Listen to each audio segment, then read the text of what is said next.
Hello, hello. Good evening. How is everyone? Doing fine, thank you. Awesome. So give folks a few more moments to join. Hi, Janine. Hi, Tara. Hi, Keisha. If you guys do want to share just where you're from and what you hope to get out of this class, if you want to share, you can. I'm from South Kalalaki and just always been a natural health enthusiast, always looking forward to learn something new that can help me on my wellness journey. So Oh, thank you. Welcome. Good to see you again. thank you.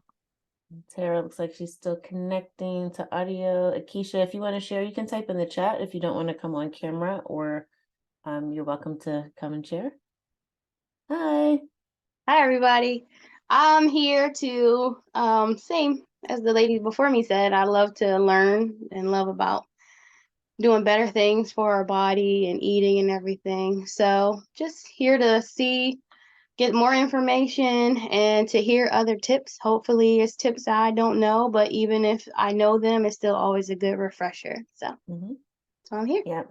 Well, welcome. And I remember you Thank you. from Delaware, so I know you're Yay! a wealth of information. So hopefully you find this helpful. And I know you'll have questions.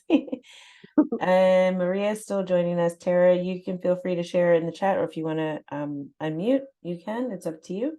Just where you're from, and hopefully I'm pronouncing your name right, because I have all the A's in my name. So is it Tara or Tara? Where you're from and what you hope to get out of this class. And we'll get started. And Maria, welcome. We're just getting started here. I'm just asking everyone to share where they're from and what they hope to get out of the class this evening. You don't have to come on camera or video if you don't want to, although I'd love to see everyone's face, but you can also put in the chat. Oh, Tara has COVID. I'm sorry to hear that. Oh, Victoria, British Columbia. Canada. Okay. Well, welcome. Yeah, hopefully you recover soon. I'm pretty sure you're not dealing with too many cravings with COVID. Usually people don't want to eat. But hopefully this comes in handy for you when you recover. So all right, so let's go ahead and get started. I'm gonna share my screen just so you guys know. So I have a little bit of material to get through, so I prefer to save the questions for the end just because I might answer your question before we get to the end. So if you can try to hold off on any questions until the very end, if possible. You can always type them in the chat if you would like. So you definitely make sure that you're using the chat. You can interact with each other. You can ask me there. If I ignore it, it means that I might get to it later. So feel free to put in your questions at any time, but I will address them at the end unless I think it's something, that's more time sensitive. But yes, my goal for you this evening is to actually have some strategies that you can implement. I am Tamara Marie. For those of you who don't know me or haven't met before, I'm a plant-based nutrition and fitness coach. I focus on plant-based nutrition primarily for women over 40, but I work with women of all ages. I have some male clients too, but my specialty and my expertise is in helping women over 40 get in the best shape of their lives on a plant-based diet. So that is what I'm passionate about. And I know that dealing with food cravings is something that we all sort of, struggle with regardless of our diet, right? Doesn't matter whether you're plant-based or not. There are just some foods out there that we just want when we want them, right? And with holidays coming up, I thought this was a good topic. And it also came up in our Facebook group, was a suggested topic. So I want to do these probably about once a week. So if you have other topics you'd like me to address, please post them in the Facebook group. If anyone is not in the Facebook group, I'll just put the link here in the chat. And if you have any follow-up questions or anything there as well, you can post them there. I will be posting some resources after this class, and I am recording it. So if you miss part of it, if you have to leave early, you should be able to get the recording. But I will be posting some additional resources, just some things to follow up, because this is a really big topic. And depending on kind of where you are in your journey and what your history is in terms of your relationship with food, you may be coming at this at a different level. So I want to make sure I have resources for everybody, regardless of where you are in your journey, so that you feel like you're supported. Okay. So let me go ahead and share my screen. Anyone that's just joining, if you want to share in the chat, like your name, where you're from, and what you hope to get out of this topic this evening. Okay, now first check, can everybody see my screen? Yes. Okay. Well, yes. Yes. All right, let me see if do you see like a bar blocking the screen, like that Zoom bar, or can you see the full slide? I can see the Zoom bar. Okay, let me get that out of here. Okay. Is that better? Can everybody see the full slide now? Well, I'm sorry, it wasn't the Zoom bar. It's like it's a Google Doc, so I can see, but I can see it fine. But I can see it's like in a browser. Okay, okay. Everybody else see the slides? Janine, you're on mute if you're talking to me.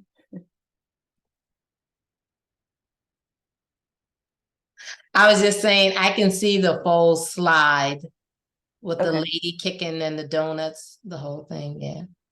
Okay, cool, cool. All right, so let me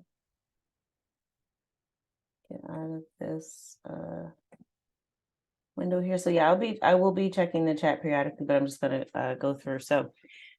So our topic is how to fight food cravings. And again, I mentioned that this topic came up in our group.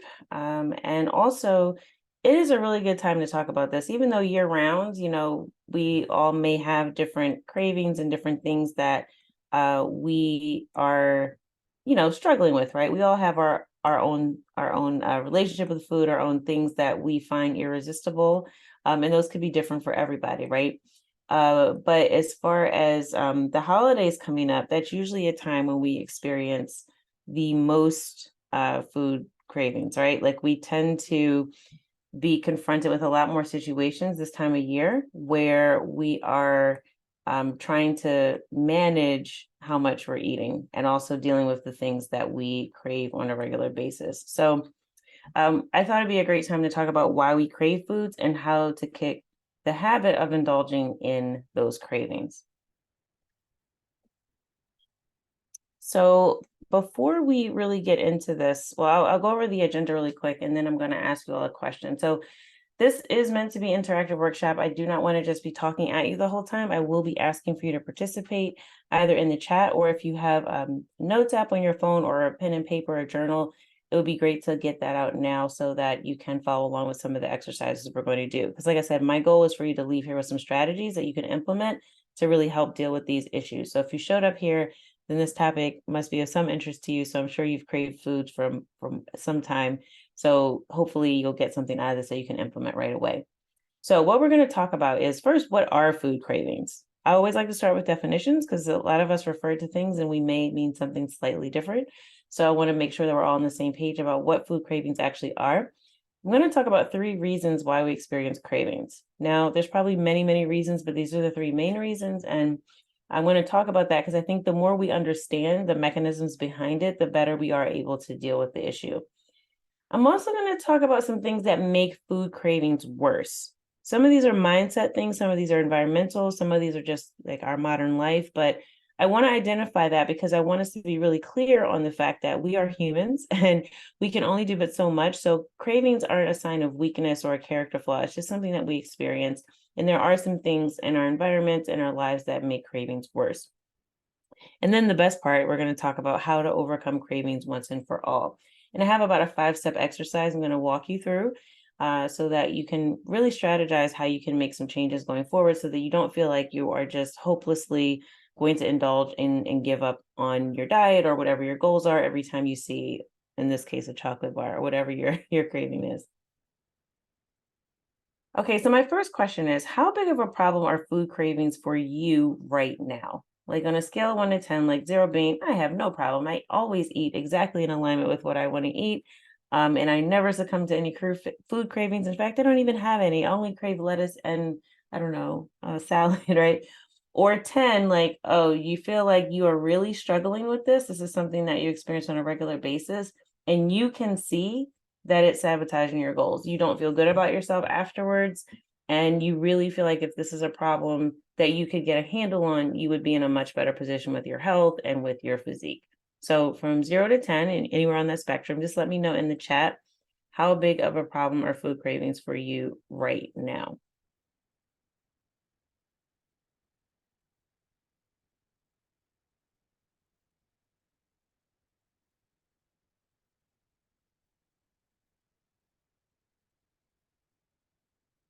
Okay. So, and if anybody wants to share, you can feel free to unmute yourself and kind of share a little bit about why you chose the number that you did. I can take maybe 1 or 2 people if you want to share more, but no pressure. If you want to, you can just unmute yourself. I'm sorry. I like didn't want to miss this, and I was walking my dog. So sometimes I am in like a really good place, and something happens and I am stressed, and the only thing that like comforts me is food, and bad food. Mm. So for you, feel like it's stress is the main thing. Yes. Okay. Thank you for sharing. Anybody else?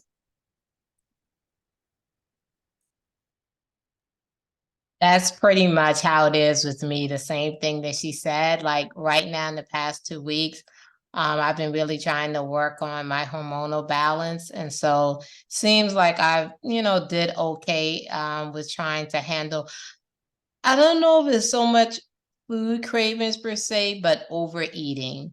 Like when I'm stressed, and it's so sad because I'm not necessarily overeating on junk food. I'm overeating on what should be healthy food, but the amount that I eat when I'm stressing, it takes it into being unhealthy. And I do mean I can eat a lot. Like I could probably eat a whole, I don't know, like a whole big bag of nuts in like one setting. Wow. Even though nuts are really good for you, the amount that I eat, it becomes toxic because, not have that much. So. Yeah, I mean, too much of anything. Well, thank you for sharing that. Too much of anything can be bad, right? And also, there's a couple mindset shifts. There's a couple language things that I always like to address. It's just the way that I like to talk about food. So there really aren't good and bad foods, and I know that's hard to hard to wrap our minds around because we have these things that we struggle with and we know that they're detrimental to our health. But like you mentioned, nuts, right? You can even overconsume water and water can be deadly, right? So there's no thing that's always good or always bad. So we have to look at it as in terms of what's optimal for us, what makes us feel good and what's in alignment with our goals.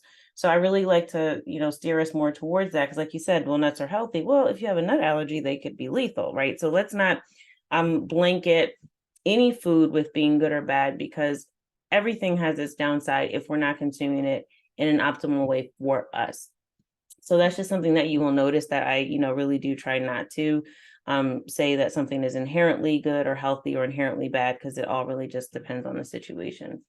So, but thank you guys for sharing that. And stress eating, emotional eating, and also overeating are related to cravings. So there is sort of this craving cycle that we go through. I'm not going to get too much into the science of that because I really want to get to the strategies to help you guys. But like I said, I will post some additional resources if you really want to learn about that cycle of craving and why you end up overeating. We'll touch on it a little bit though in this presentation. So thank you all for sharing that. Okay, so now let's talk about some definitions. What are food cravings? Because I think we have this vague idea, right? It's something that we do and it makes us uncomfortable. We kind of have a sense of what's happening, but we're not really clear. So in terms of like a definition for food cravings, craving is really an intense, urgent, or abnormal desire or longing. That's like a craving in general. That's your dictionary definition of craving. Food cravings are actually rooted in complex physiological and psychological processes. So there is no one reason why you crave a food. Just to dispel a few myths, like I know some people might think, oh, well, if I'm craving chocolate, it must mean that my magnesium levels are low or something like that. Like we have these ideas that our cravings are, or we have this intuitive eating where our body is smarter than us, but that really hasn't been proven to be true.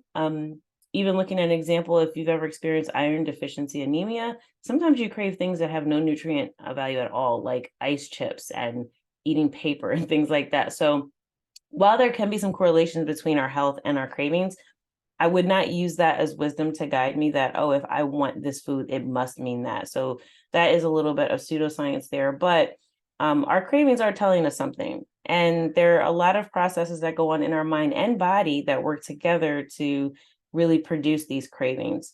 But the important thing to realize is it's really just the urge. It's this idea of like, this comes up for you. And if you pay attention, it actually does pass. Like you don't stick with a craving forever. So just like any other, like an emotional state that passes, like the stress that may cause the craving itself is also temporary. So I want you to kind of, keep that in mind as we go through that this is not a permanent state. And what we're going to talk about are ways that we can actually get through some of those times when we're experiencing these cravings so that we don't always give in to them. Okay. So, and I do want you to remember that you are in charge, right? It's all about making a decision. It comes down to you taking the responsibility for how you're going to handle this in the future. So this isn't a situation where you're powerless and it's completely out of your hands and you just have to give in to whatever your body tells you to do, or even what your mind tells you to do. You can take an action. So the cravings are normal, they're going to come up, and we're going to look at why they happen and what we can actually do about them when they come up instead of just going, okay, I'm going to eat the whole pint of ice cream, because you have other options. Okay, so you can absolutely make a different choice. So I'm going to talk a little bit about why we experience craving, because I think sometimes we can look at this like it's a character flaw or some sign of weakness, but there really are some very basic human reasons why we experience craving. And it's nothing to really be ashamed of or feel like there's something wrong with you, because it's just part of being a human being in the body that you're in. So number one is your brain's reward system. So there's a lot of neurochemistry involved in craving. And while there are many different neurotransmitters, I'm not going to get, like I said, too deep into the science of that. I will highlight that dopamine is a neurotransmitter that is released when you are enjoying something, not just food, but dopamine is really related to our motivation, our desire to go get up and do things. You know, that thing that gets you up off the couch to go to the fridge, like there's some dopamine involved in there. And the reason that dopamine comes into play is because it really does help you recall and trigger this memory of satisfaction that you had when you have enjoyed a food in the past. So if you've had a situation where you were stressed out and then you ate a particular food, and again, I'm going to try not to call out specific foods, because one of the things I'm also mindful of is I don't want to have you start thinking about something and then this triggers a craving just having this conversation, because that's also very possible. But when you have a food that gives you a positive association or a positive feeling, your brain remembers that. So the next time you experience a similar situation, your brain's going to go, remember the last time you were stressed out, you ate food X, and then you felt a little bit better for that moment. So this is just something that your brain does. It's part of your neurochemistry, and it means that your brain is functioning properly. So again, there's nothing wrong with it, but just kind of have some awareness around that. Your brain is just doing what it does. It's saying, you have a positive association with this food for several reasons, and we're just reminding you of that because it seems like we're remembering there's a similar situation going on right now. The second reason that we experience cravings, and some of you already alluded to this, it's coping with emotions. So eating certain foods can actually change our emotional state.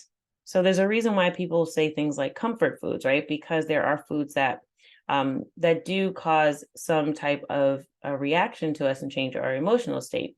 So I talked a little bit about dopamine, but there's also serotonin, which is another neurotransmitter that's really present in our gut and tied to the things that we eat. So if we have like a heavy meal or something creamy or something like that, then it might trigger this feeling of comfort, right? That's really serotonin that's being boosted in our system through our gut and our gut-brain connection. So we often do crave foods that will soothe us when we're dealing with difficult feelings. So I don't like to use the word self-medicating. People kind of say that. I think they're taking it too far. It's really just a logical thing, again, that we're doing because we're experiencing stress and we would like to experience less stress or just avoid that discomfort or kind of get rid of it, soothe the pain or whatever it is that we're dealing with. And so, food does actually change our emotional state. So it just makes sense that we would crave foods when we're trying to cope with difficult emotions. I like this picture here. If you've ever seen the movie Ratatouille, this was this restaurant critic who was very, very uptight, very negative, and he went and experienced this meal, which was Ratatouille, the name of the movie. And he instantly was taken back to his childhood. I have someone raise a hand. Janine, do you have a question or comment? I wasn't trying to raise my hand. I was Okay. I was No gonna worries. send off like a little smiley face because I like that little movie. Oh yeah. I love that movie. I love that movie. So he was immediately thrust back to this good feeling he had in childhood, a memory of, I think it was his mother or grandmother making this dish for him, even though it was seen as like a peasant dish and not very high class, and he's this restaurant critic, but that changed his emotional state. So it's a very real thing that we can all experience. And the third reason that we experience cravings is cues in our environment. So sometimes your surroundings impact your cravings. It's not anything that you are thinking about before, but you walk into a certain environment and you're around people and places that remind you of certain foods. So you can develop a craving even if you're not hungry. A perfect example of this is going to the movie theater. There's the smell of buttery popcorn in the air and everyone's eating popcorn. It's just like what you do when you go to the movies. You might not even really like popcorn. You might, or especially the movie theater popcorn is usually a day old and it's sitting out all day anyway. But you automatically just associate going to the movies with eating popcorn. So it's just something that gets triggered, even though you weren't thinking about it moments before. And in fact, if you don't go to the movies often, you just might not even eat a lot of popcorn if that's your only association with it. So sometimes our environment also cues us to have a craving. Okay, so those are three main factors, but I'm going to talk about some other things that make cravings worse. And these are things that really aren't in our control, but we will talk about the things that are in our control that we can implement when we experience cravings. But I wanted to call these out because I think it's really important to understand why it might feel like you're a little bit out of control, even despite your best efforts. So one thing that can make cravings worse is using food as a reward. And I call this the cheat meal effect. If you use food as a reward, you are reinforcing the idea that your brain already has that pleasure comes from food. So that makes it much more likely that you'll crave food when you want to feel better. So I really don't like to reward myself with food, even as a bodybuilder. I know some of you have been curious about some of the things that I do, but I will say one of the things that a lot of bodybuilders do that I don't do is they'll have like a reward meal after a show. And usually it turns into a binge fest for a number of reasons that I won't get into right now. But the bottom line is that when you do that, you put yourself in a really scary position, especially for bodybuilders who are very lean. And if you consume a lot of food in a short amount of time, when you're, when you don't have a lot of body fat on you or a lot of capacity in your system to store it, it actually is really unhealthy. You can end up in the hospital. So it's really serious. But the idea that after a show, I then am going to have food as a reward now sets me up for a situation where I've been in the best shape of my life. And now I'm going to go just eat whatever, as if that's a reward for my achievement. And so I don't buy into that. Like I said, it's very, very common in the bodybuilding community. I do not do it because I do not want to associate food with a reward for however I appeared on stage or however I showed up on stage. That is not, to me, a congruent reward. It really doesn't make a lot of sense. And if you look at a lot of things in your life, it's fine to celebrate with family and friends because that's a social activity. So I'm not talking about that. Like, you should enjoy your food.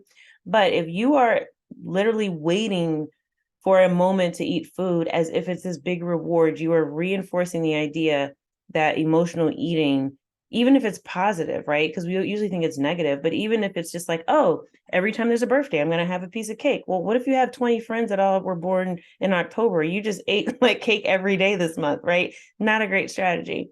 So it's also why I don't do cheat meals. I'm gonna tell you guys a brief story, because even though like I've got to the physique that I am now and I'm like really pleased with where I am, I have been through a journey just like all of you. So I like to share these things because I don't want you to think that I haven't sort of been there, done that too.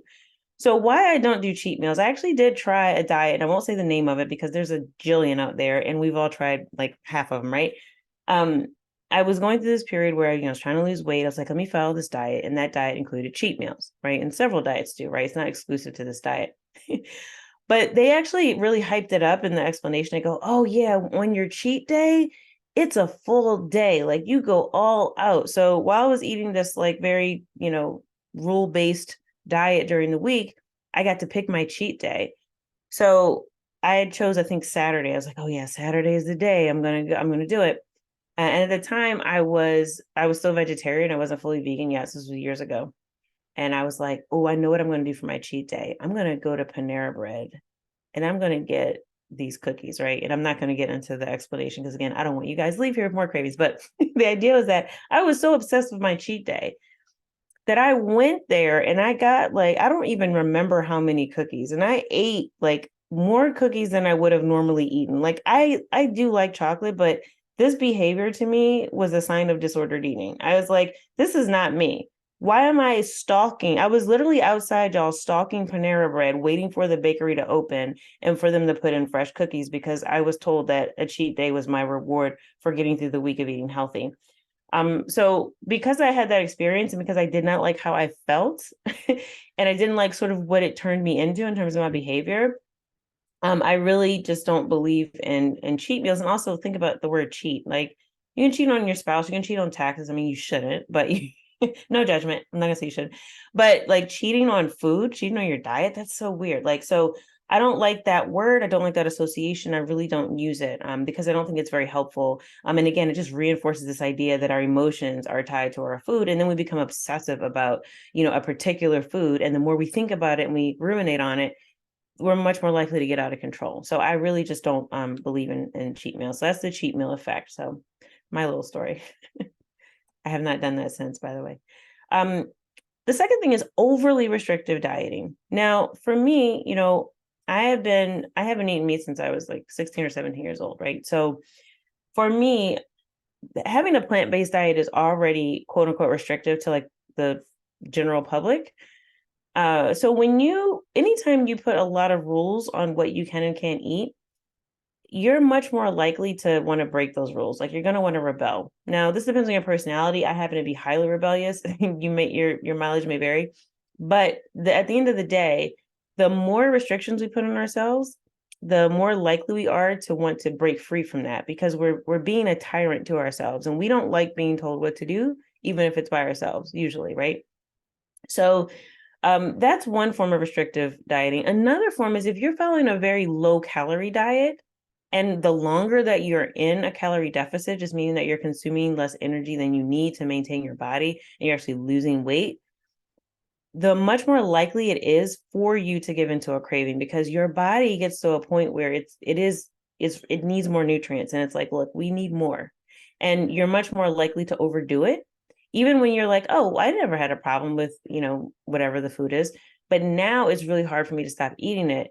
And I tend to overeat. And that's usually what happens when you're in an overly restrictive diet or when you're eating very low calories for a long period of time. So you have to kind of think about that. Like, are you restricting calories and food choices so much that now you're obsessing about the things that you quote unquote can't have? Another word that I will not use when it comes to food. You can have whatever you want. You choose to fuel your body with the foods that support you. So overly restrictive dieting can definitely cause or make food cravings worse. And then there's the one that I love to have the villain be someone besides us, right? It's these hyper palatable, highly processed foods. We are literally bringing a knife to a gunfight when we think that we can stand up to people who have been trained to engineer food so that we cannot stop eating it. Like highly processed foods are designed to be addictive. It's not an accident that, you have companies that will advertise you can't have just one. They want you to be addicted so that you buy more. And generally the combination of ingredients that gets us to the state of a food where we feel like we have to have it. And not only do we have to have it, but we can't stop eating it, It's a high level of sugar, salt, and fat. Usually a combination of two or all of those. So if you think about something like, a lot of people say, oh, well, I don't know, pizza is not healthy because of the carbs, right? Which is not true. So we're not going to get to that. No, but if you think about what actually is on a pizza, it's not the carbs that are like the problem, right? The bread. It's the fact that you've got a high amount of sugar, because generally it's made of like a white bread crust, which is a carbohydrate that has less fiber, more sugar content, more starch that breaks down the sugar. It's usually pretty salty, right? The tomato sauce, marinara sauce is going to have some salt in it. And the fat, the cheese is all fat. It's fat and salt. Like it's probably one of the highest fat, highest salt foods that exist is cheese. So it's the combination of that. And if you're a person that likes, which I don't, but what is it, the pineapples on your pizza, then you're adding sugar to it. You got all three. It is the perfect storm for your body to completely shut down any cues that say stop eating. So you can't really blame yourself for eating an entire bag of whatever. If it's in a bag and it's highly processed and it's something that you enjoy so much that it causes this almost like reaction where you almost feel like a bit of a high from it. Like, it's probably in that level of hyper palatable foods, and our bodies just were designed to respond to them in that way. So if you consume a lot of hyper palatable foods, then of course you're going to overeat them, right? Like there isn't the person that eats the one potato chip, sorry to mention the potato chips, but and then puts the bag away. Like that's a very rare person. And it's not because you did something, it's literally the foods were designed that way. So you're human, and that's kind of what they're designed for. So you have to make some decisions around that. Now, why do we overeat highly processed foods? I talked a little bit about it, but our body does need nutrients. So think about this. Let's say you have a car that runs on regular gasoline, right? Or maybe you have an electric car and you have a standard charger, but then you try to plug in a Tesla charger. It's not going to fit, right? Or if you're trying to put a diesel fuel into your car, your body is looking for fuel it can use. And if your car, for example, can't use diesel fuel, you're going to continue to put it in there. You're going to try to fill up your tank. I mean, luckily the tanks won't let you do that. But if you're putting diesel fuel into your tank and your car doesn't take diesel, it's going to fill up, but it's still not going to have what it needs to run. The same thing with our body. If we fill up on these overly processed foods, our body still needs nutrients. So even though we are like uncomfortably full, we still might be hungry because we don't have what we need. And this is a real problem because a lot of these foods are designed so that you can eat them quickly. And our natural satiety cues, which only take about 20 minutes to catch up to our brain. So like after we start eating something, that feeling of fullness has to be communicated from our gut to our brain. That process usually takes roughly 20 minutes. So that's from scientific research. And so if we're eating something that we can consume very quickly, and I urge you to time yourself on this if you want to practice some mindful eating, then we've already filled up before we've got any nutrients. So just kind of think about that. Like we can get full without putting anything useful in our bodies. And that's really not helpful because we still are going to need to add those nutrients, which means we've already overeaten. And now we're going to have to continue to eat in order to have the fuel we need to run. It's not just calories. We also need the macro and micronutrients to run optimally. Okay. So now I want to talk about how we can overcome food cravings. Before I do that, I'm going to come to the chat and check in with you guys. Just to see if anyone has any comments. And I'm also going to send you over a worksheet. So I'm going to put it in the files here. And I'll send you a link to the Google Doc as well. So if you are a person that likes to print things out, you can use the PDF version. If you want to use the Google Doc, you can do that. I ask you not to type in there. You shouldn't be able to. So what I'd ask you to do if you're going to use the Google Doc and type along, then what you could do is make a copy of the document and save it to like your local Google Drive. And then you can type it in, or you can have the PDF. The PDF is not a fill-in, but you can always print it, or you could just write along with the activity for tonight. But I wanted to give you those resources because this is something I want you to be able to use in the future as well. So let me know if you have any trouble accessing the Google Doc if you've tried to, and I'll go to see if there's any questions so far before we get to this exercise. So anybody have any questions that came up? No questions, but I wanted to tell you I could open the PDF just fine. Okay, perfect. Yeah, so Tana was asking earlier what was the question, but yeah, I was just asking, well, you can see the recording for the beginning, but stress, lack of sleep is a big one. I didn't talk about sleep, but there actually are some hormones in our body. One of them is called ghrelin. That's one of the main ones people know about, but that actually are ramped up when we are lacking sleep. And we also just tend to make poor decisions. So generally that's just a hunger cue in general. It's not necessarily a specific food craving. So I didn't really want to get too much into it tonight, but lack of sleep can influence your decisions and you can make poor decisions. And because you haven't slept very well, you might be craving things that are really calorically dense. So that is also something that definitely impacts. So thank you for bringing that up, Tara. Keisha says the cues are a huge one. Yeah, sometimes your environment, we don't even realize like things that get into our subconscious. We're just walking around. We're like, oh, why do I all of a sudden want to eat X, right? And you didn't even notice it's because you saw a friend that you used to always go to this restaurant with, and now all of a sudden you're craving the food that you guys used to eat. Like it's the mind is really interesting. And one of the things that I want us to do with this exercise is bring some awareness to it, because when we have awareness, we can do something about it. If we're just blindly walking around without a clue, then no, you are absolutely powerless because you don't even know what's going on. Okay. So yeah, and Janine, finding non-food rewards is a great idea. So, all right. Yeah, and some of these things can function like drug addictions, right? And I'm not, again, an addiction specialist, and I don't want to make light of that. So again, there's certain words I just try not to use in terms of just respecting the true meaning behind them, and that some people actually do struggle with addiction. But yes, foods do have some addictive properties, and some of those cycles are very similar. And like I said, I will share some of that a little bit later with you all in the Facebook group for resources. Okay.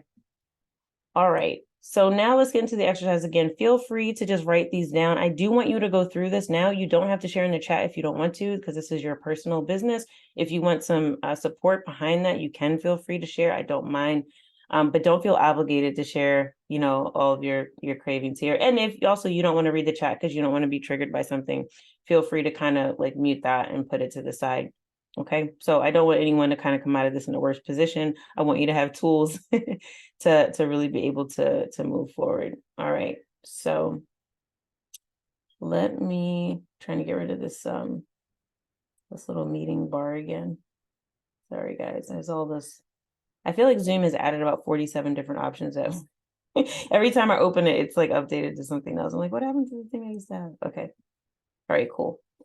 All right, so let's get into the 5 steps we're going to go through so that we can overcome food cravings once and for all. I'm excited. I hope you're excited. Okay. So step 1, you're going to list foods that you commonly crave. Now I have a little picture here. Again, we all crave different things at different times for different reasons. And this is really going to be the first step in us doing that. So we really need to just make an inventory. So think about foods that you tend to overeat. So someone's already mentioned nuts, right? And again, like I said, we're not judging, is this food good or bad? Like, we don't care. Is there a food that you tend to overeat? Something where you feel like you're out of control. Once you start, you can't stop. Or something that you find yourself eating, even though you didn't plan on eating it, right? Like, let's say you wake up in the morning, like, I'm going to have this for breakfast. And then you find yourself, I don't know, at Starbucks or something, I don't know, wherever. And you're like, how did that happen? Right? Like, I didn't even plan to eat that. Like, why am I eating this now? So just take a moment to think about it. So I did max out the list at 7 for a reason. I don't want you to make like a whole laundry list. Just pick the ones that come to mind first, the ones you feel like are the biggest problem or you feel like have the biggest impact on your health and your goals, right? So list as many as you can think of. I do want you to brainstorm, but let's just try to cap it at 7. We don't have to fill out all 7, so don't feel like you have to fill out the whole sheet. Maybe you only struggle with pizza and popcorn, whatever. But just try to make it as much of an exhaustive list as you can for any food craving that you experience on a fairly regular basis or that has the biggest impact on your health when you actually feel like you've given into it. We don't have to share this part in the chat. Let's not share. This one, I will make the rule. We're not going to share what your particular food cravings are. We can when we get into the solutions part of it. But the reason why we're doing this is because, like I said, the first step is to bring awareness, and I will share there are a couple of things that I have that I noticed that I started craving now because I'm in competition prep that normally I never had an issue with. So I want you to do this sort of like as a real time. Think about like the past, like, 30 to 60 days, maybe last few months, or things that you anticipate may come up as we go into holidays, right? Like, what are things that in the past, oh man, every Thanksgiving I tend to overeat this particular food, right? So let's kind of think about what some of those things are for you, what are the most relevant for right now, and just make a list. So remember, awareness is the first step. So you can make that list if you're using the worksheet in the first column and just fill out up to 7. All right. So, and this is something that, again, you can do over and over again. I want you to kind of establish a habit. We'll talk about that sort of towards the end. Okay. Now, step numero dos. And another movie I love. So you guys can tell I have a child because I get to watch all these amazing Disney and Pixar movies. Anyway, this is a movie Inside Out, right? So step 2 is to examine how you feel. And this might take you a little bit of time. And I do want you to realize, so you're going to do this based on the particular craving. So someone already mentioned nuts. I'm just using that example because it was mentioned. When you are craving nuts, for example, what are you normally feeling? Like, what are your typical feelings? And I think someone mentioned stress. I want you to be as specific as possible as you can when you think about these feelings, because stress, there are lots of different stressors. Stress is almost like saying love, right? Like there's so many different ways or things that can stress you out. So just for yourself, because this is for you, no one's grading you on this. Try to be as specific as possible. Like what types of stress? Like I can speak for myself. I noticed I had an association between the stress of going to pick my son up from school because I knew I had to be in the parking lot by a certain time or they would shut the parking lot down. And I had that happen once or twice. And so I developed this sort of like stress response with the idea of even getting into the car, which then made me feel like I needed to have something with me to eat before I got in the car, right? That took some awareness of me thinking, why am I associating being in the car with food? Like, there's no reason for me to eat in the car. Like, so even if I just ate, like, I'd be like, I'm getting in the car and I'd go, I need to grab something to eat. What? Like, I would just get really, really anxious. And I was like, why am I doing this? So we have to really examine, like, so that we can really figure out what the cause is. So for the first step, you might not nail it the first time. This might take some time for you to experience it again and to analyze it more. It did take me several passes of this, but I will say I did notice that association. And I noticed a little bit of anxiety around it. I think for me, there was also this feeling of, being not only just being in bodybuilding competition prep, but also just being plant-based, right? If we leave the house and we didn't prepare, we might go to a place where we can't find something that we want to eat. So part of my panic with getting in the car was like, oh my gosh, I'm gonna go to this place. They're not gonna have anything I can eat. They're not gonna have enough options. And I didn't prepare anything in advance. And oh my God. And I would like freak out like before I got in the car that I needed to have like a meal, like a Tupperware container full of food, not even thinking that there are other options, right? Like I could stop at the grocery store. Like there's other options. But my point is just like, think about what are the emotions that come up for you. So even if it's stress, like try to be more specific. Like what is it that's stressing you out? Are you usually bored, anxious, sad, exhausted? And exhausted is really related to sleep too, right? Are you lonely? Are you overwhelmed? Like what is causing this craving, or what do you normally experience emotionally while you're experiencing the craving? So just try to figure out if there's an association. There may not be, you might not be able to figure it out right now, but just take your best guess. But this is going to be important to do for each craving. So I want you to really think about it because it may be different, right, for different types of cravings, especially the ones that are environmentally based, and we'll talk about that too. Just think about like, how do you usually feel? Maybe you feel excited. It doesn't have to be a negative emotion, maybe you're happy. Maybe you're looking forward to something. Maybe you're looking forward to time out with friends or something like that. So just whatever the emotion is. So try to just have, again, one food, one feeling. So we're going to kind of go through each column in the worksheet if you're using that, or if you're writing this as a list, just try to write each step in a different column. So column 1 is the food, column 2 is the feeling. Okay. Step 3, consider your environment. So we already kind of talked about this with the cues, right? So think about where are you when you experience this craving and who is around you. So are you typically alone or are you with friends and family? And again, this is going to be per food. So like, for example, we talked about the movies again, so I just mentioned that example because we talked about it. If you normally notice that you want popcorn because you're in a movie theater, Like just identify that. Like I'm usually in the movie theater and maybe you're with friends or family, maybe you go to movies alone, but generally just identify like who's usually around, or are you alone? Like what are the social pieces of your environment? And then what is the actual location? And describe the environment. It might be a particular room in your house. It could be, man, I'm in this environment and there's a smell. Like I can smell, I'm not going to give examples, something. And that smell in the environment triggers the craving, right? So try to really think, like visualize yourself in that environment when this generally happens. And try to keep it simple. Try to make it the most frequent, because it might be something where, there's variables for you where it happens in multiple environments, but try to just keep the common thread. Like if you're in environment X or an environment that has X in it, whether it's certain friends that like to eat certain foods and it's their favorite food, and then you guys talk about it. So then you end up going out after work, and then you're in the work cafeteria, and then you always develop a craving for this because it's just sitting there and all your friends are talking about whatever it is, right? And then also think about if you experience the cravings like at a certain time, well, we'll get to time, but in a certain environment, like I even mentioned, the environment can be your car. It doesn't have to be a particular place necessarily. So just think about what elements in the environment are impacting this particular craving. Okay. Now, hopefully you guys, and if you want to do just for this, just mention this, like if you want to just go through this for one of the foods, please feel free to do that. Don't feel like you have to complete this whole list for every food right now. Maybe let's just pick the first one or the one that you find the most problematic, or maybe the least problematic if you want to get an easy win, right? Just pick one and let's go through all the steps, and then you'll have the steps you can repeat with the other foods in the future. So I don't want you to get overwhelmed, like try to do it all in this class. All right. Step number 4, pay attention to time. And this one can be big. When do you give in to cravings? Is there a time of day or an activity in your routine that triggers the craving? So I already kind of talked about, like maybe you're at lunch, right? Or after lunch. Maybe it's that afternoon slump, right? That late afternoon when you're kind of feeling like, I'm a little bit taxed right now. Maybe it's nighttime, like in the picture, that midnight snack kind of thing.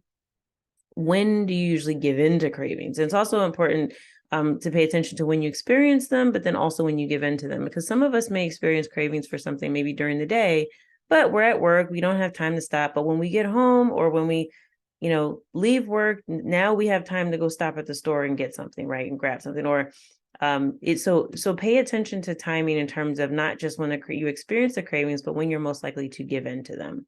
And again, you want to be as detailed as possible, because this is for you. This is for your reference so that we can move into action, right? Which is the next part. So this awareness is great. And the more detailed you are with it, the more useful it will be for you. Okay.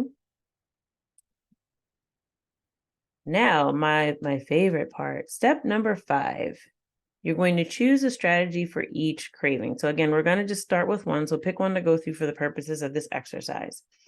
So like we've talked about, like when we're stressed or tired in an environment that sparks a craving, that is the worst time to make a decision. So what we don't want to do is come up with this list and go, hey, I usually, like I mentioned, I usually want to eat food when I'm about to get in the car. So let me just wait till tomorrow when I'm about to get in the car and then try to figure it out. We want to decide in advance how we will handle the craving in the future. Okay. Now, this doesn't mean that we're going to execute the plan perfectly, but we do want to have a plan, because if we don't have a plan, then we're much more likely to give into the craving because we haven't even come up with a plan B, right? The second thing is, when we are in these altered states like stress or being tired, or we're already in the environment, if we make a decision at that point, we are going to be negotiating with ourselves, and we're generally going to make a poor decision. So deciding in advance is very, very important. So you need to decide right now how you will handle the next time you experience this craving. And again, it's an experiment. Maybe it goes well, maybe it doesn't. It doesn't mean that you give up. We'll talk about that next, but you need to at least come up with a plan, some type of rough idea. So for me, it was, all right, before I get in the car, I'm going to stop at the garage door and I'm going to take some deep breaths and tell myself that that there is an abundance of food. Like I literally had to, because I was experiencing the scarcity feeling of like, I'm going to leave the house and all my food is here. it's like, I don't need to bring food with me.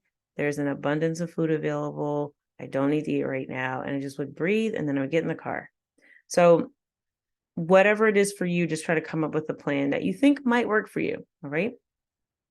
Now, there are different types of strategies that you can employ. So I'm going to give you some options because I know everyone likes options, right?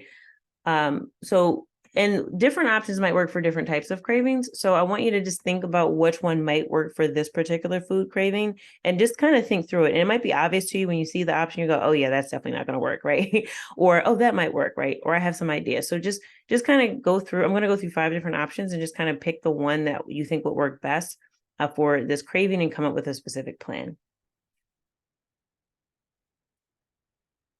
Option 1 is substitute. This is one of my favorite. It depends on what it is, right? But substituting can be good because you still get to, I don't want to say indulge, but like you get to do what you would naturally do. There's not like a huge lift in terms of changing your behavior.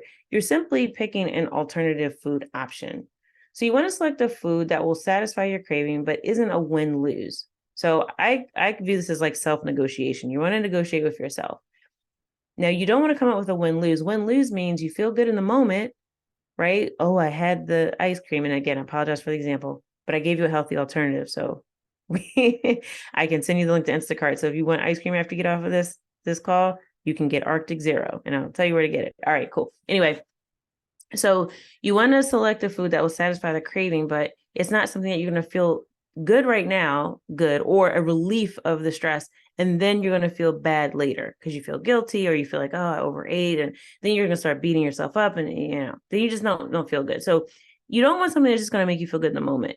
What you want to negotiate for yourself is a win-win scenario. Okay. You also don't want to lose win. So like, you don't want to say, instead of eating this ice cream, I'm going to have a plate of cucumbers. That is a lose win because you're going to still feel crappy in the moment. It's not going to really solve anything. And then you're going to probably end up giving into it later, quite honestly, but you'll feel good about yourself later. You're like, I overcame that temptation today. But that willpower is not a great strategy. It runs out. So we want to come up with a substitute that actually does fulfill what we want, but it's just better for us and more in alignment with our goals. And that is the win-win scenario that we need to negotiate with ourselves. That's a scenario where we feel good now and we'll feel good later. When I personally, and this is one I don't really eat the first brand mentioned there, but Arctic Zero, it's 160 calories a pint. And trust me when I tell you, I have stocked up in my freezer while I'm in my dieting down phase for my shows, because when I want something sweet, and I only eat half of that. I won't even eat the whole thing. It's not like, oh, I'm just going to overindulge because it's a better option for my goals right now. And so for me, I make sure I have it in the house. Even if I don't want ice cream right now, maybe I've had it in the house. Sometimes I haven't had ice cream for like over a month and I haven't ever thought about ice cream, but it's there because I wanted the option. Okay. But the win-win is that I actually enjoy it. It's good. It tastes good. It's sweet. It's not like an ice cream made of broccoli, right? So like it actually solves the problem of I want something sweet right now. So we want a win-win. We don't want to like try to be too pious, and then we don't want to beat ourselves up after the fact. So substituting can be a great option. I would encourage you to brainstorm a list of foods that could be good substitutes, or to just Google a healthy or plant-based version of a food that you tend to like. There's 100 trillion gazillion recipes. You ask ChatGPT, right? What's a low-calorie option for this particular ice cream? So there's no shortage of options, right? So you just need to come up with a substitute and find one that works for you. Try a couple. Maybe you don't like Arctic Zero. Maybe there's a different brand you like. Find one that actually does hit the spot for you. But this is one of the easiest things to do because you don't have to change your behavior. You just have to change your options. But, this doesn't work for everything. So let's talk about some other options as well. Option 2 is avoid. Okay. So sometimes you want to just avoid the environments or social situations or cues that often lead to the craving. So an example of this outside of food is everyone's probably familiar with Alcoholics Anonymous. If someone is in AA, they're not going to be hanging out at a bar because they tell them not to do that because they have an issue with alcohol, right? So you might decide that you look like, if you notice, like, look, I often give into cravings for popcorn, then maybe I'll just like avoid going to the movies. I'll watch movies at home, right? Because I don't want popcorn to eat when I'm at home. Or if you notice, like, man, usually when I'm home alone at night, I tend to overeat. So maybe you want to come up with a plan like, okay, maybe on Thursday nights I need to go out and not just sit at home, right? Maybe I need to make plans with a friend so that I'm not sitting in the house every Saturday and eating ice cream by myself or whatever it is. So try to avoid the cues that lead to the craving as much as you can. So that's another option that you have. And again, it might not work for every craving, but just kind of, again, think about what the triggers are for it and which one might work for the food that you're looking at right now. Option 3 is to abstain. Now, sometimes we need to do this. Okay, so this really resets your dopamine system. And this is really good. Like if you feel out of control with a particular craving, I would suggest trying to take a 30-day break to get out of that addictive loop cycle that like, oh, I need to have it. I need to have it. I can't stop having it. It really does help because if you take it off the table, then your brain stops looking for it, you know? And this was actually, there's a book and I can share that in the group that actually gives a protocol for how to do this. I forget the name of it. This is the dopamine solution. I think I'll look it up for you guys. But yeah, where she talks about like the different types of things we're addicted to in modern society, and that you really do need to reset your dopamine system so you're not looking for that reward from that food. Silly example of this, I had to do this with Girl Scout cookies back in the day. And again, this was in my vegetarian days. It had got too far, y'all. I was breaking like Samoas into like half so I could have more, than I break them in the fourths, then I break them into like 16ths. It was getting out of control. So when I realized I had an issue with Girl Scout cookies, I was like, we're not doing that. And I did a 30-day fast from all chocolate, actually. Because it was actually to the point where I had coworkers who would bring me chocolate because they knew I love chocolate. So I had a like desk drawer full of chocolate. And I was like, this is bad. Like when people are bringing me this to try to bribe me, like it's a problem. So I said, I'm not going to do chocolate for 30 days. And I did. I did 30 days with no chocolate. And ever since then, I still like chocolate, but I'm not doing anything like what I was doing before. So it really can work. And again, this is like something that if you really feel like there's a food that, look, it's out of control. There's no substitute for it that's going to really hit the spot. I just need to like take a break. I would do that 30-day break. It really does help stop that cycle. Option 4 is to limit. Now, this can be hard with certain foods. This is really difficult, especially with highly palatable foods. But if you can, limiting is a good option, right? So you can choose to enjoy the food you crave, but set limits either in quantity, frequency, or access. So you can limit the amount that you have. A great hack for this is I like to get like the kid size of different foods, or if I'm at a restaurant and I get like a dessert, I'll say, can you give me half now and then pack up the other half for later, right? Because I don't want to have it sitting at the table because then I'll just eat it because it's there. Kid sizes are great. Like if you get like the little mini versions of something that you really like, or like the small bags, that can be good. Frequency, like maybe you limit it to like, all right, once a month I'll go out to this restaurant and I'll enjoy this. We're looking at pasta right now. Enjoy this pasta dish. Or access. So a good thing to do, especially if it's a food that you know that you're going to tend to overeat, allow yourself to have it. Because if you make it too restrictive, then you might tend to rebel against it. So sometimes we just applying the limit that, all right, I'm not going to buy the family size bag of whatever food, right? I'm going to not keep it in the house at all. But if I want food X, I will have to get up, get in my car, go to a convenience store and purchase a single serving of it, right? Not a grocery store family size bag. And then I can have it. But now you've created some, access issues, right? Like it's going to take you more time to get it. You have to be more intentional about it. It's not just there, so it's easily accessible to you. So limiting access can be another way to really get cravings under control. Okay. And again, that might work for some things. It might not work for others. You kind of decide if you want to test it out. And then option 5 is an alternate activity. And someone kind of already alluded to this, that if you're dealing with the root cause of your craving, you need to find something else that brings you joy, right? I was having a conversation with Nadej Corcoran. She's a female bodybuilder. She competes in bikini. She's based in Canada. We have someone from British Columbia in here.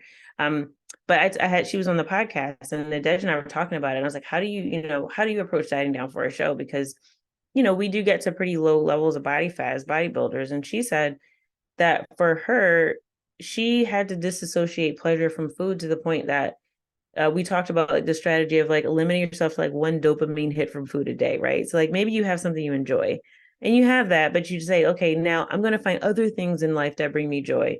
And it's not all centered on food, So this is a really great one to do.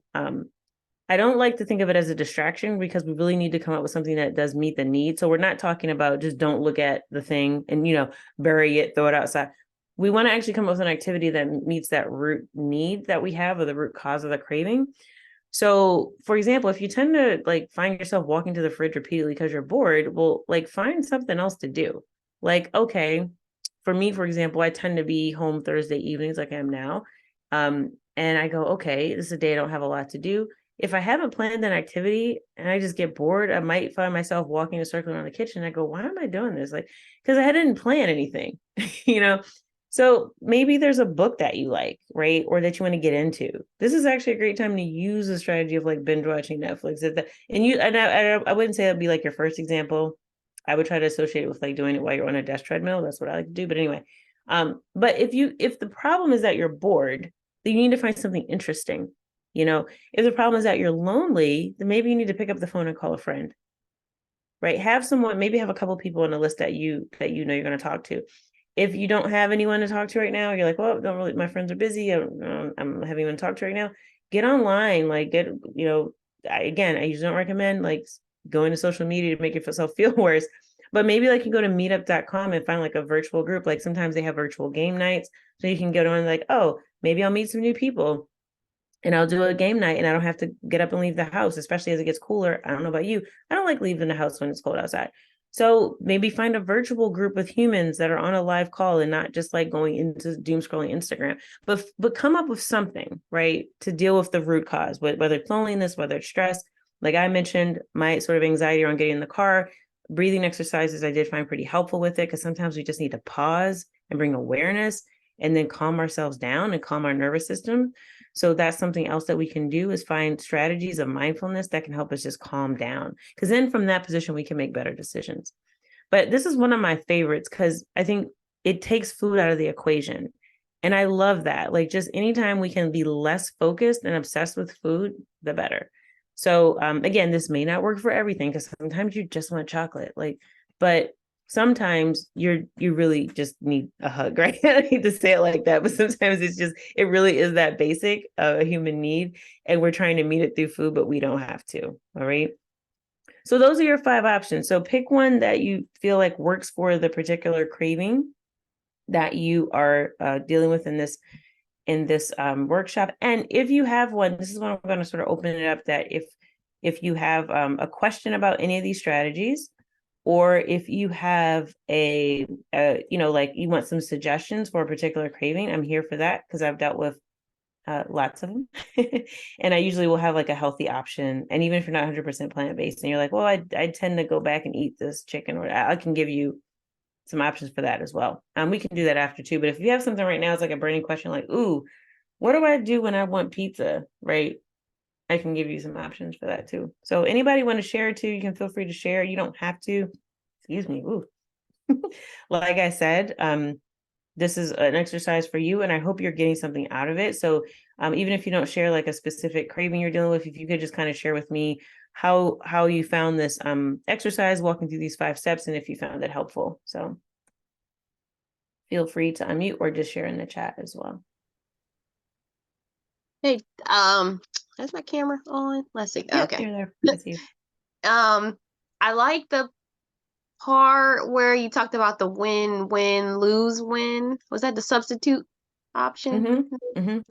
Okay, so I like that. I was literally just talking about that, and I did not have as eloquent or articulate way to describe it as you had there, and had on your slide. But I noticed that one of my cravings might be baked good. Just keep it a category, right? Don't name the item. Yeah. I used to also go to that same store you went to get those items. What broke me out of it was what I started tracking calories, and I'm like, oh my gosh, that thing is like literally 440 calories, and I'm like, okay, that's too much. But anyway, and plant-based now, can't do that. But exactly. That always helps too. yes, yes. But I still like that particular item. That's one of my favorites. And I tried to limit. I did the abstain, to break so I did all those. But it was so interesting that you put words to something I didn't even realize was a thing, because if I try to, do a oatmeal with date syrup and sweetened with this or that and try to call it that baked good. Didn't do It don't get it. It didn't get it. it. And Yeah. I'm like, where's that store? Yeah. Or a vegan option for something very similar. And then once I get and learn about dopamine too, of course I know that, but that is also a nice refresher because once you're aware of it, you realize like once I'm done trying to eat the healthy version, I get the quote unquote real one. I can Yeah. feel it. I'm like, Yeah. ah, It's different. there Yeah. we go. Yep, It yep. hits different. Yep. So I really enjoyed that part because I would feel like, am I being weak? Did I lose, or Hmm. something because I gave in? But I like that because I see why now, trying to go too healthy or too restrictive with Yeah. that item that I'm like the craving is worse now. Yep. So that was very helpful. I appreciate that part. No, I'm glad you found it helpful. And you're right. It's almost like you're just delaying the inevitable, right? It's like you're trying to like make it like you're trying to overcompensate. And then now you just think about it more because you're like, now I'm eating, I'm still hungry. And like I still haven't fulfilled this desire. So one of the things I like to do with baked goods is I use non-sugar sweeteners. So like I wouldn't use like a date syrup or paste. Like I would make my own version if I could, and I would use like either monk fruit or stevia. I prefer monk fruit. Stevia, it depends on the baked good, but monk fruit tends to be a little more neutral in flavor for me. So generally I would try to substitute the sugar with monk fruit and make my own at home. And then I would also try to add protein to it. So because that also helps with it not a baked good not causing a huge spike in your blood sugar, which then makes you kind of go this crash cycle and then you crave again. But adding the protein and substituting with like a monk fruit versus like a sugar or a date paste, those are the things that I have found help. And we'll still hit the spot. And I'm also getting my protein. I'm like, oh, so I made I probably posted on Instagram. I did like actually I don't think I posted this one yet. It's like a mug cake, but it's like got apples in it. It's like caramel flavored, but it's made with protein powder. And it's really high in protein. And it also I use monk fruit as the sugar and the protein powder was flavored. So even though like, yeah, I could have gone and got something like you mentioned, different baked good, that actually hit the spot for me because I made it sweet enough and it tastes good. So it was like, yeah, that works. It's not exactly the same, but it works. Like I'm satisfied. And I'm also full because I've I've added the protein to it. So I'm also satiated. So those are some tricks I like to use. So you can probably look for like high protein versions of whatever baked good that are vegan. Like you'll probably find a bunch of recipes. That to me is one of the best strategies for those. So, okay. Thank you. All right. You got Jenny. Yes, the aha moment for me was like when you were talking about how your brain can start associating that particular food with that dopamine hit. And so that was a good call out for me to be like more mindful about that fact that, whenever I do give into that craving to eat that food, I'm kind of like really just feeding that system. So Yeah. being able to find like, using one of the alternative methods to try to meet what's the deeper need that, of why you are craving, definitely, should be a help. So yeah, that was very helpful. Thank you. Good. Yeah, I'm glad you found that helpful. And sometimes it could just be a habit. Like I said, you just walk into a mall and you smell the smells. And if you're aware of that, I like to look at it too, as like I'm a person that values autonomy. So I like to look at it as like a challenge. I'm like, they're not gonna get me to eat this thing they want me to eat. They're trying to get me to spend money. So like if you look at it like they're marketing food to you, they're trying to control you. Like you're like, no, I'm in control. So it's almost like you can develop this like idea of like, no, when I walked in here, I said I was going to do this. It's just like having a list when you go into the grocery store and not just buying whatever you see on the shelf, right? It's the same thing. If you're going into an environment where you know there's going to be a lot of triggers, decide before you walk in, like, no, I'm bigger than that. There's limits to willpower, like I said, but if you decide in advance, at least right? And then if it didn't work, then you can reevaluate. So let's talk a little bit about last steps as we wrap up. But thank you guys for your patience. I went a little over, but I talk a lot, as you see.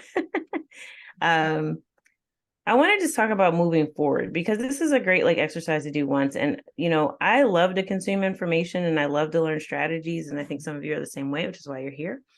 But if we don't take action, this is my coaching hat I'm putting on. If we don't take action, this is really a pointless exercise. This was something else that you consumed in terms of content, and you're going to end up next year, same place, going, I do remember that Tamara talked about cravings, and that was good insight.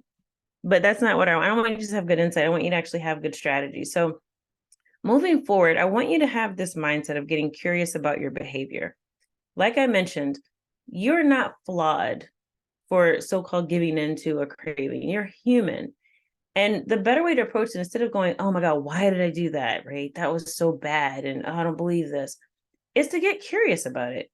Oh, that's interesting. What made me eat this right now? What made me eat that yesterday? What made me do that when I didn't plan on doing it? Get curious, because in that curiosity, that'll help you go through these 5 steps again and really be able to be accurate about identifying what the real trigger is for the craving. And also, don't take your actions personally. I know that might sound strange, but I really don't want you to think that you have something's wrong with you, or just some like deep-seated character flaw, or that you are self-sabotaging yourself, or that you're this food addict and like putting all these labels on yourself. No. Your actions are your actions. Your behavior is your behavior. It's not who you are at your core. Just because you ate a baked good, it doesn't mean that you're not a healthy person. So I don't want you to take personally what your actions are. Just look at your behavior again as something to get curious about, so that you can make a different decision going forward. The other thing is to take radical responsibility. So even though sometimes, yes, the chips are stacked against us, we might be in an environment where we have lots of different cravings. We didn't sleep the night before. We feel horrible. We just had a very stressful event happen in our lives. And we go, the only option I have right now is to eat this entire whatever, right? That's not true. And even though you're feeling those feels, like, you can take responsibility for it, even though, yes, I live in an environment where there's a lot of highly palatable foods, even though I work with coworkers who like to drink a lot and I'm trying to limit my alcohol, even though I really have struggled with my weight in the past, even though I have given in the past, I am going to take responsibility for this. And I'm going to make a change going forward. And the key to doing that is to repeating these 5 steps as often as you need to, trying them out. So if you look in the worksheet, I mentioned, like, this is an experiment.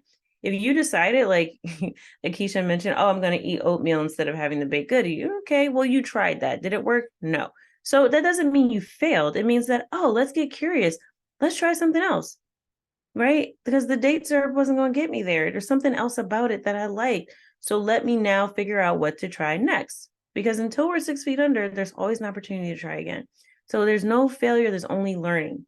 But you've got to take responsibility for your actions in order to do that, instead of throwing up your hands and going, well, the food industry wins, the cravings win, I'm always going to be like this. No, take the responsibility, radical responsibility, that you're responsible for what goes in your body. You're responsible for taking charge of these cravings, and you can actually do it because now you have the tools. The 4th part of that is to review and reflect regularly. So this is not a one-time exercise. You decide how often you feel like you need to do it. Now at first it might seem like overwhelming. And like I said, there's a reason I limited it to 7. You might decide to just, like, once a month, you're going to go through and revisit the list. And you're just going to plan out what to do about, like, your top 3 cravings, right? Or you might decide that, maybe it's too much for you to deal with a lot of them. I really need to focus on Thanksgiving. How do I not eat an entire pie, or whatever it is? Sorry for bringing that up, but but whatever it is, right? Like, make a decision to review this on a regular basis at a time that makes sense for you and in a way that makes sense. And you also want to come back to your list if something doesn't work, to reflect on it and go, oh, all right, on Sunday I said I would try this. All right, put a time in your calendar on Friday to go, how did this week go for me? I wanted to stop eating food X after lunch and giving into this craving. My strategy was to try to substitute it. Did that work? Yes or no? If it didn't, let's come up with something else. If it did, amazing, check mark. That's what you celebrate, and not with eating the food. But you celebrate it by saying, you check it off and go, that's a craving I've now mastered. Let's go on to the next one. But you've got to make the time to reflect and review on a regular basis, so that 1, you can continue to stay on top of this issue, and 2, you can know if what you're doing is working. If you never reflect on it, you're just kind of walking around, like, throwing darts at the board, like, oh, maybe that'll stick, maybe it won't, and you'll lose track of it. So I would suggest setting the time. Again, set a reminder in your calendar. I'm going to try to deal with craving X. Okay, I'm going to check in again a week from now to see how it went, or 2 days from now, right? Because it depends on what it is for you. Do what makes sense for you, but do not let this slip. Keep yourself accountable to it. And if you're looking for someone to hold you accountable, I'm here as a coach. If you need to lean on me, definitely reach out and we can schedule a time to talk about how we can approach some of these things together. But I really do want you to bring awareness to this. Know that you can get over this. And this is something everyone experiences. There's nothing wrong with you. You're not weak. You're not destined or doomed to just giving into cravings forever. You can chip away at these one by one. And with that gradual process and continuing to review and reflect, you will find yourself at a point like I told you, where I am, like with the things that I mentioned that were years and years ago. I haven't had those problems again. And it's been years. So this stuff does work, guys, if you put it into practice. So I just wanted to leave you with that. Thank you guys so much for participating. Please take the worksheet, use it as much as you need to. If you want to share in the group, or if you have questions, feel free to do so. If you want to reach out to me personally because you have something you don't want to share in the group, that's fine too. Just respond to the email where you sign up for this. I usually don't like respond to the DMs and social media as much on Facebook, but if you want to reach out to me through email, with a specific question, we can maybe schedule a call too to kind of walk you through some of these cravings. Okay. I want you guys to be successful. We're going to crush it the rest of 2023. And I did want to announce, and she hopped off the call, but she'll see the recording. I did put out on the trailer for season 3 of the podcast. You may have missed it, but if you did, don't worry about it. We'll have some other options for you to get involved with coaching in the future. It's not my last giveaway, but I did a pre-holiday nutrition and fitness coaching giveaway. And I did get some applications in for that. So thank you to everyone who applied. If you did not win, please do not worry. My team will be reaching out to you. We do still have something for you, even if you did not win. So please be looking out in your inbox for that if you know that you applied for this and we received your application. But the winner of our nutrition and fitness giveaway, we'll give a drum roll. She's off the call, but I will reach out to her after this, is Solange. So she reached out. She has been really active in our Facebook group, really encouraging other members of the community. And she reached out to apply for this, and she is our winner. So Solange, I know you're off the call now, but you'll be hearing from me tomorrow. You are the winner. So I will be in touch with you with details to get you started for your plan. All right. So that's all I have for you all. Again, feel free to reach out later through the Facebook group or through email if you have questions. I hope you found this helpful. And again, just kind of keep pushing. 2023 is going to be gone before we know it. And everyone's going to be talking about New Year's stuff. So we're going to talk about how to deal with that as well. And if you have any topics you want me to cover, I will be trying to do these at least every week or two for the rest of the year. I'm hoping that's my goal. But if you have a particular topic you'd like to suggest, please make sure you put it in the Facebook group as well. And maybe I'll cover it on our next class. Okay. Thank you all and have a wonderful, wonderful evening. And I will speak to you all soon. Thank you. Y'all have a good evening, everyone. Bye. Bye.